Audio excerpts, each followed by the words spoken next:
안녕하십니까. 김석기 목사입니다. 오늘 9월 24일 성경 본문은 창세기 30장입니다. 야곱의 아내 라헬이 자신이 아이를 못 낳자 1절 말씀에 남편 야곱에게 자식을 낳게 하라고 불평하며 안 그러면 자신이 죽겠다는 협박의 말을 합니다.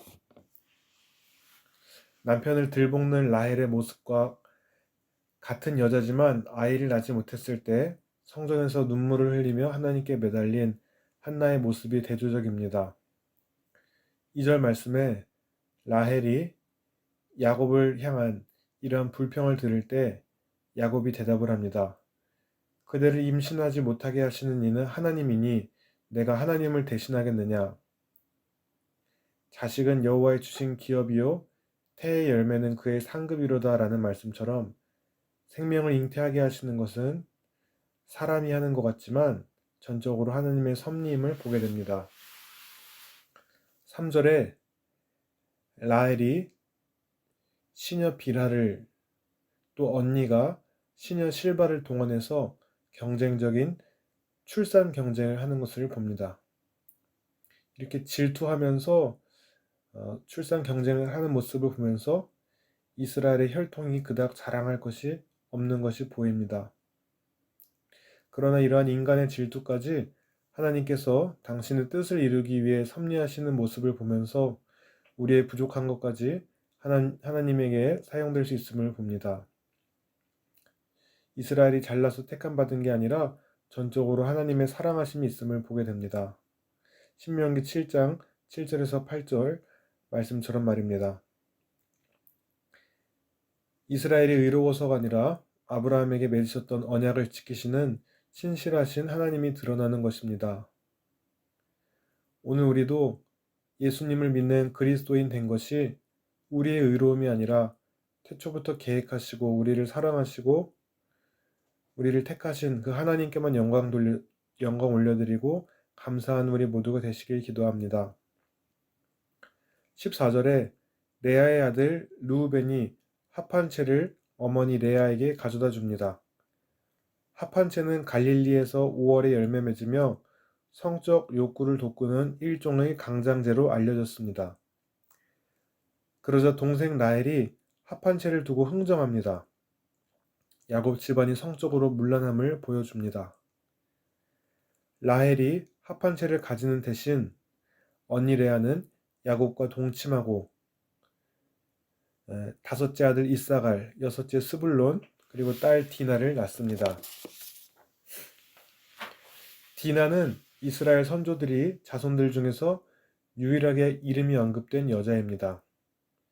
창세기 46장 7절을 보면 야곱에게 분명히 다른 딸도 있었지만 여기서 디나 한 명만 기록된 것은 후에 디나가 창세기 34장에 강간당하는 사건으로 다시 등장하게 되기 때문입니다. 22절 말씀에 하나님이 라헬을 생각하시고 그녀의 태를 여셨다고 합니다. 이는 하나님만이 생명의 주관자임을 나타냅니다. 라헬은 요셉을 낳는데 요셉의 뜻은 수치가 제거되었다라는 뜻과 함께 다른 아들도 더하소서 더함이라는 뜻이 있습니다. 라헬의 이 소원은 베냐민을 낳음으로써 이루어집니다. 25절에서 36절은 라반과 야곱의 세 번째 계약이 이루어지는 모습입니다. 야곱은 14년간 두 아내를 위해 종살이를 했고 6년간 부를 쌓기 위해 노력하는 과정이 나옵니다. 25절에 야곱은 본토로 돌아가겠다 합니다. 이는 베델 언약을 받은 자답게 장인으로부터 독립을 믿음으로 담대히 선포한 겁니다. 안일하게 장인에게 예속되어 있기보다는 위험하지만 하나님을 신뢰함으로 자유를 선택하는 결단입니다. 지금 야곱에게 있어서 이 이야기는 믿음의 선포입니다. 왜냐하면 야곱은 14년 동안 부양할 가족은 늘었지만 여전히 무일푼 신세였고 돌아와도 좋다는 어머니의 전갈이 없는 상태에서 야곱이 돌아갈 곳은 형의 보복이 기다리고 있을 살벌한 곳이었기 때문입니다. 그렇지만 30절에 야곱이 외삼촌 집에서 나는 언제나 내 집을 세우리까 라고 말을 하게 됩니다. 이제는 야곱이 남의 식솔이 아닌 한 가장으로 독립해서 약속의 땅에서 축복된 언약의 가문을 세우고자 함을 나타냅니다. 그러자 라반이 야곱에게 무엇을 원하냐고 얘기를 했고 야곱의 제안은 단순했습니다. 32절에 양 중에 아롱진 것, 점 있는 것, 검은 것과 염소 중에 점 있는 것, 아롱진 것을 품삯으로 달라 합니다. 점박이 가축들을 품삯으로 달라 하며 또한 점검해 보라 합니다. 이에 라반이 동의합니다. 당시 목자들이 품삯으로 받는 것은 새로 태어나는 짐승의 10에서 20%입니다. 이에 비해 야곱의 요구는 미미한 것이며 더욱이 고대 근동의 양들은 대체로 하얗고 염소들은 까맣거나 갈색이었으므로 라반은 흔쾌히 이 제안에 동의합니다. 이렇게 유리한 계약 조건이었음에도 라반은 계약이 체결되자마자 비열한 짓을 합니다. 35절에 야곱의 것으로 분류될 소지가 있는 아롱진 것들을 모두 골라내서 자기 아들들에게 줍니다. 36절에 야곱의 짐승과 라반의 짐승을 3일간의 간격을 둡니다. 두 양떼가 서로 같이 할 수 없이 어떤 교미 행위도 이뤄질 수 없는 완전히 격리된 거리를 말합니다.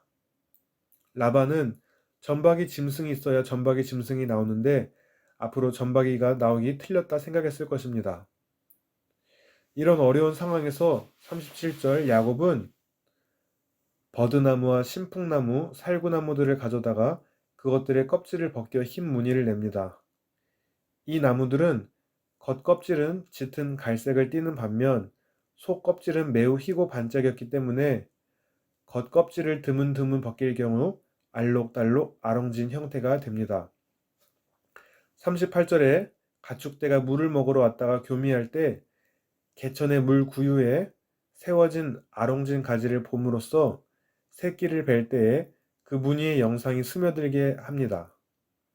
그런데 튼튼한 양들이 교미할 때 이 아롱진 가지를 두고 약한 양이 교미할 때는 그 가지를 두지 않게 되어서 튼튼하고 아롱진 무늬의 양들이 야곱의 소유가 되고 약한 것들이 라반의 소유가 되어 야곱이 번성하게 됩니다. 건강한 동물이 건강한 새끼를 낳는 것은 현대 유전학 측면에도 인정이 됩니다만 양과 염소 새끼의 색깔이 그들의 어미들이 교배를 하는 동안 무엇을 보느냐에 따라 결정되는 것은 현대 유전학 측면에서 설명이 어렵습니다.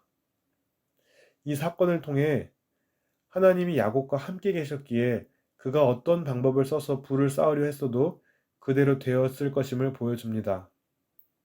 유대인 문헌은 천사들이 라반과 아들들이 돌보고 있는 짐승들 중에 점이 있는 것들을 모조리 야곱에게 운반해 왔다고 설명합니다. 오늘 30장 본문을 살펴보면서 하나님께서 아브라함 한 사람을 부르셔서 가정을 이루고 또 그의 손자 야곱과도 역시 함께 하시며 그 길을 인도하시고 야곱을 번영케 하신 모습을 보았습니다. 이러한 과정 중에 자녀의 출산이 이루어지지 않자 불평한 아내를 향해 내가 하나님을 대신하겠느냐라고 하면서 하나님의 주권을 강조하는 모습을 보게 됩니다. 하나님이 친히 우리의 삶을 이끌어 가심을 신뢰합시다. 하나님은 또한 당신의 백성을 생각하셔서 레아와 라헬의 태를 여시기도 합니다. 그리고 야곱을 매우 번창하게 하시고 양떼와 노비 등이 많아지게 하십니다. 하나님께서는 언약 백성이나 말씀을 순종하는 자에게 하늘의 축복과 아울러 세상의 부여도 허락하십니다. 그러나 신약에서 반드시 이것이 일치되는 것만은 아님을 보게 됩니다. 사도 바울의 삶 속에서 고백처럼 고린도후서 6장 10절 근심하는 자 같으나 항상 기뻐하고 가난한 자 같으나 많은 사람을 부유하게 하고 아무것도 없는 자 같으나 모든 것을 가진 자로다. 또한 예수 그리스도도 부유하신 이로써 가난해지신 분이십니다. 우리가 말씀을 순종하며 사는 언약 백성으로 살아갈 때에 이 땅에 부유함을 주실 수 있습니다. 야곱에게 다산과 번영을 허락하신 것은 그를 통하여 하나님의 나라 이스라엘을 세워가기 위함입니다. 우리에게 자녀와 재산을 허락하신다면 그것을 통해서 하나님 나라를 세우기 위함인 줄 믿습니다. 야곱이 하나님께서 함께 하심으로 번성했듯 우리를 통해서도 우리의 육적 자손뿐만 아니라 우리를 통해 예수님을 믿는 영적 자손들이 풍성해지는 축복이 있으시길 바랍니다. 그러나 무엇보다 항상 영원히 잘 되는 복이 있으시길 바랍니다.